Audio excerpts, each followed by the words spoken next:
আসসালামু আলাইকুম প্রিয় দর্শক, সবাইকে স্বাগতম জানাচ্ছি আজকের পর্বে। মাত্র 1 কাপ চালের গুঁড়া আর একটা ডিম দিয়ে অসম্ভব মজার বিস্কুট তৈরি করে দেখাবো। খুবই অল্প উপকরণে অল্প সময়ে এই বিস্কুটগুলো বানিয়ে 15 দিন পর্যন্ত বাহিরে রেখে সংরক্ষণ করে খেতে পারবেন। বিকালের নাস্তায় চায়ের সাথে এই বিস্কুটগুলো পরিবেশন করলে খেতে কিন্তু দারুণ লাগবে। বিস্কুট তৈরি করার জন্য একটা মিক্সিং বলে রুমের স্বাভাবিক তাপমাত্রায় থাকা একটা ডিম ভেঙে নিচ্ছি, আর দিয়ে দিচ্ছি হাফ কাপ পরিমাণ চিনি আর হাফ চা চামচ পরিমাণ লবণ। চিনির পরিমাণটা স্বাদ অনুযায়ী বাড়িয়ে বা কমিয়ে নিতে পারেন। এখন একটা হ্যান্ড উইক্সের সাহায্যে ডিম চিনিটাকে খুব ভালোভাবে মিক্সড করে নিচ্ছি, আর এটা ততক্ষণ পর্যন্ত বিট করতে হবে যতক্ষণ পর্যন্ত ডিম আর চিনিটা গলে গিয়ে এরকম সাদা টেনা হয়ে যাচ্ছে।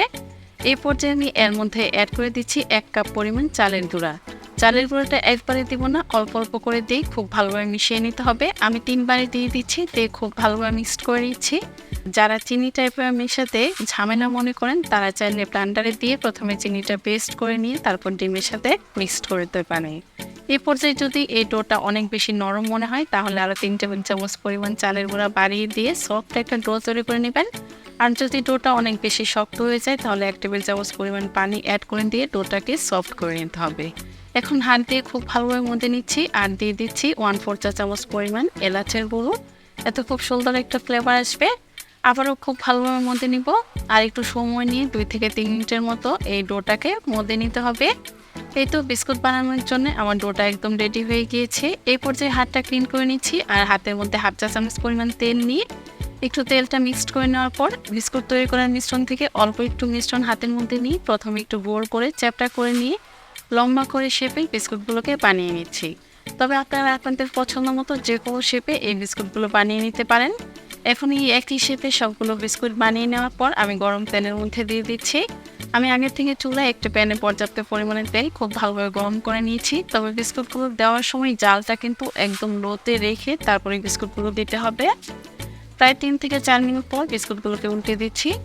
জালটা বাড়িয়ে দিয়ে বিস্কুটগুলো ফ্রাই করতে যাবেন না, এতে খুব দ্রুত কালার চলে আসবে আর ভিতরে কাঁচা থেকে যাবে, তখন বিস্কুটগুলো খেতে কিন্তু একদমই ভালো লাগবে না। একটু সময় নিয়ে এই বিস্কুটগুলোকে ফ্রাই করতে হবে, এতে উপরে অনেক বেশি ক্রিস্পি হবে আর ভিতরে সফট হবে, তখন বিস্কুটগুলো খেতে কিন্তু খুবই ভালো লাগবে। প্রায় 10 থেকে 12 মিনিটের মতো আমি উল্টে পাল্টে এভাবে লালচে করে বিস্কুটগুলোকে ফ্রাই করে নিয়েছি। আর জালটা কিন্তু মিডিয়ামের থেকে কম রেখেই বিস্কুটগুলোকে আমি ফ্রাই করেছি। এই তো সবগুলো বিস্কুট ভেজে নেওয়া হয়ে গিয়েছে। এই পর্যায়ে একটা স্ট্রেনার দিয়ে তেল ঝরিয়ে বিস্কুটগুলো চুলা থেকে নামিয়ে নিচ্ছি আর পরিবেশন করে দেখিয়ে দিচ্ছি বিস্কুটগুলো দেখতে কেমন হয়েছে।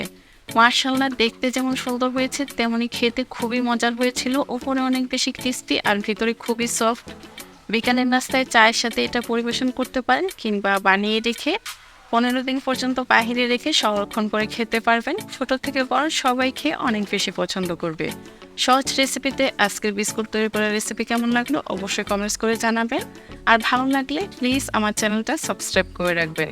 তাহলে আজকে এখানেই বিদায় নিচ্ছি। সবাই ভালো থাকবেন। আল্লাহ হাফেজ।